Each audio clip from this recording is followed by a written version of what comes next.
আসসালামু আলাইকুম। আপনাদের সামনে নতুন আরেকটি ভিডিও নিয়ে চলে আসলাম। আজকে আপনাদেরকে দেখাবো বন্দরনগরী চট্টগ্রামের 5টি পর্যটন স্পট, যেগুলোতে আপনি ছুটির দিন সহজে কোনো সময় গিয়ে ঘুরে আসতে পারবেন।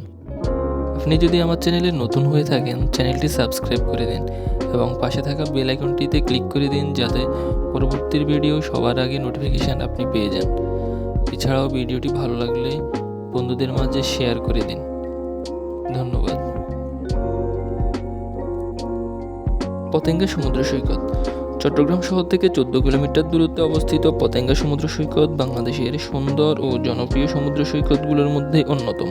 5 কিলোমিটার দৈর্ঘ্যের পতেঙ্গা সমুদ্র সৈকত আধুনিক ও বিশ্বমানের পর্যটন কেন্দ্র গড়ে তোলার লক্ষ্যে কাজ চলছে। সম্পন্ন হওয়া অংশে দৃষ্টিনন্দন সাজসজ্জা নজর কেড়েছে সবার।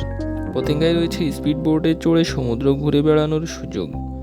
সমুদ্র তীরে ঘুরে বেড়ানোর জন্য আছে সি বাইক, ঘোড়া, কেনাকাটার জন্য আছে বার্মিজ মার্কেট, খাওয়া দাওয়ার জন্য আছে হরেক রকম মজাদার স্ট্রিট ফুড। যে কোনো সময় গিয়ে ঘুরে আসতে পারেন পতেঙ্গা সমুদ্র সৈকতে। Jamboree park.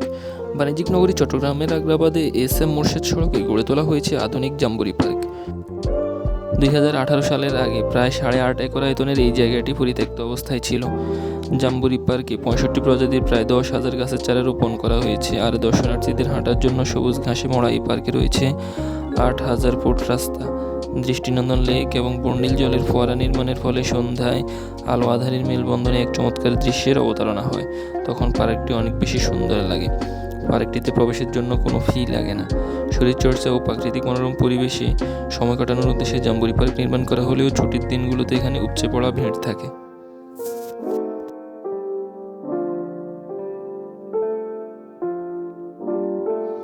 ফুজদেরহাট DC park.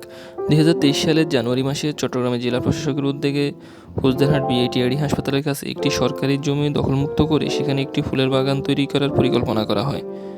জেলা প্রশাসকের উদ্যোগে সেখানে প্রায় 50 লাখ টাকা খরচ করে দুবাইয়ের মিরাকেল গার্ডেনের আদলে তৈরি করা হয় ফুলের সাম্রাজ্য, যা বর্তমানে ডিসি পার্ক নামে পরিচিত। প্রতি বছর শত প্রজাতির লক্ষাধিক ফুলের মেলা বসে এই পার্কে। 2025 সালের 4 জানুয়ারি থেকে শুরু হয়েছে মাসব্যাপী ফুল উৎসব। মাসব্যাপী এই উৎসবে দর্শনার্থীদের জন্য থাকছে 136 প্রজাতির 2 লক্ষাধিক বাহারি ফুলের সমারোহ, ঘুড়ি উৎসব, পিঠা উৎসব, নৌকা প্রদর্শনী, চিত্র প্রদর্শনী ও মিউজিক ফেস্ট। প্রবেশের টিকিট মূল্য 50 টাকা। CRB। চট্টগ্রামের মনোরম পাহাড়ি এলাকায় অবস্থিত সেন্ট্রাল রেলওয়ে বিল্ডিং বা CRB, এটি বাংলাদেশ রেলওয়ের মহাব্যবস্থাপকের গভর্নিং অফিস। পয়লা বৈশাখ বা বাংলা নববর্ষ প্রতি বছর CRB এলাকায় শিরিষতলা নামক উন্মুক্ত মঞ্চে উদযাপন করা হয়। চট্টগ্রামের ব্রিটিশ ঔপনিবেশিক শাসনের 200 বছরের ইতিহাসে কিছু ভবনের একটি সেন্ট্রাল রেলওয়ে বিল্ডিং।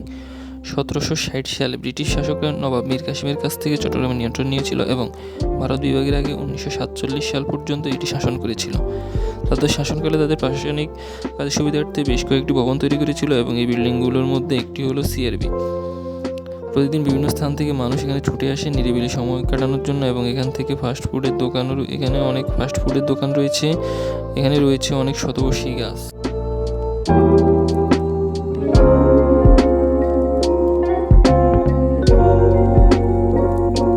চট্টগ্রাম চিড়িয়াখানা। চট্টগ্রাম জেলার একমাত্র বন্যপ্রাণী সংরক্ষণ, গবেষণা, শিক্ষা ও বিনোদন কেন্দ্র হিসেবে চট্টগ্রাম চিড়িয়াখানাটি সুনামের সাথে পরিচালিত হচ্ছে।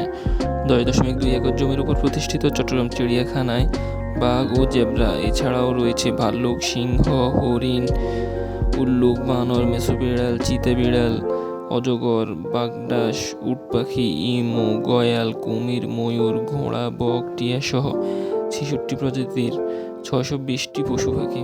চট্টগ্রাম চিড়িয়াখানায় 2018 সালে বাংলাদেশের জন্ম নেয়া প্রথম সাদা বাঘটি পর্যটকদের জন্য বিশেষ আকর্ষণ।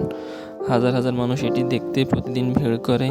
এই চিড়িয়াখানায় গড়ে তোলা হয়েছে বাংলাদেশের প্রথম প্রাকৃতিক এভিয়ারি।